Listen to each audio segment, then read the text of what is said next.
By the early 1970s, United States intelligence agencies faced a geographic wall. Satellites couldn't see inside Soviet underground bunkers, and traditional spies couldn't easily cross heavily fortified borders. The military needed data from places that were physically impossible to reach. Facing this massive blind spot, the government began funding research into unconventional espionage tools. They started looking for people who claimed they could gather information using only their minds.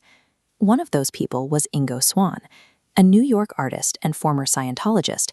He claimed he could induce out-of-body experiences at will, allowing his consciousness to travel anywhere in the world, while his physical body remained totally stationary. The Central Intelligence Agency partnered with SRI, the Stanford Research Institute, a prominent research center in California, to test Swann. Their challenge was taking human visions, normally spontaneous and highly subjective, and turning them into a predictable, weaponized data-gathering system. This created an immediate collision. You had strict military scientists demanding rigid, quantifiable metrics, working alongside an artist, navigating the vast, unmapped territory of human consciousness. In 1972, physicists Hal Puthoff and Russell Targ began running Swann through laboratory tests at SRI. Placed near a magnetometer in a shielded underground vault, they asked him to mentally influence the magnetic field. The machine's chart recorder immediately spiked, completely baffling the physicists. In another test, researchers placed target objects on a high shelf near the ceiling, entirely out of Swann's line of sight. Swann successfully sketched and identified the hidden items. Traditional parapsychology researchers often tested subjects by having them guess the symbols on hidden cards. Swann hated this. He found it boring and instead suggested they give him specific geographic coordinates to view. This suggestion evolved into Coordinate Remote Viewing, or CRV. CRV was a formalized, step-by-step protocol designed to let a viewer perceive a distant location using only its latitude and longitude as a starting point. In practice, a viewer would hear a raw coordinate, like 45 degrees north, 10 degrees east, and immediately sketch an ideogram, a spontaneous squiggly line representing their first subconscious impression. From there, they systematically break down textures and colors until sketching a physical structure. Swann took something highly abstract and dressed it up in military-grade paperwork.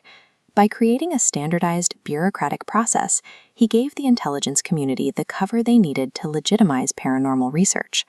In 1973, Swann pushed the protocol to an astronomical scale.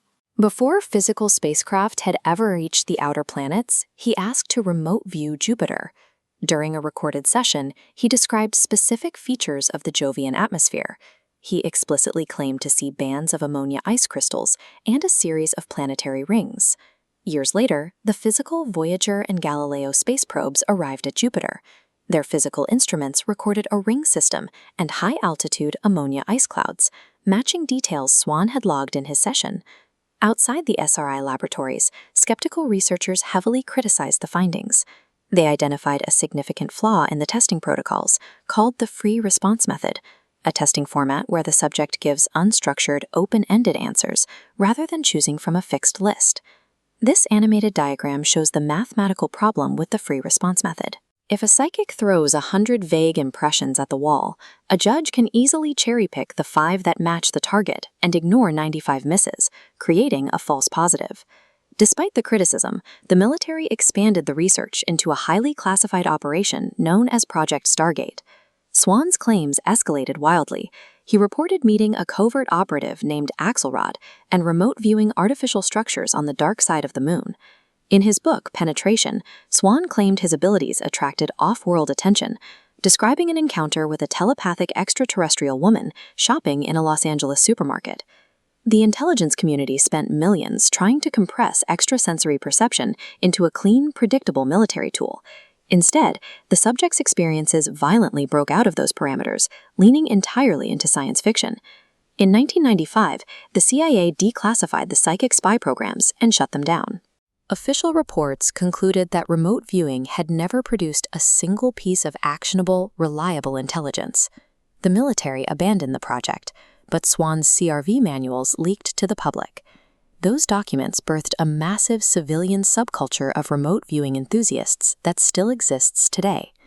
Swann's true motive for creating the protocols had very little to do with espionage.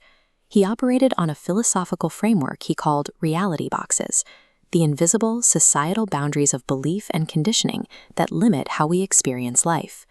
He argued that extrasensory perception, or ESP, is not a supernatural power or a weapon of war.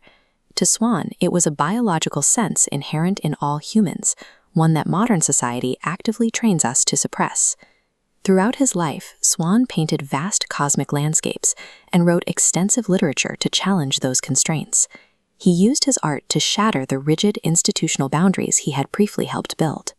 Swann leaves behind a specific challenge regarding the limits of human perception. He asks if our understanding of reality is absolute, or if we are simply living inside the box we were conditioned to accept.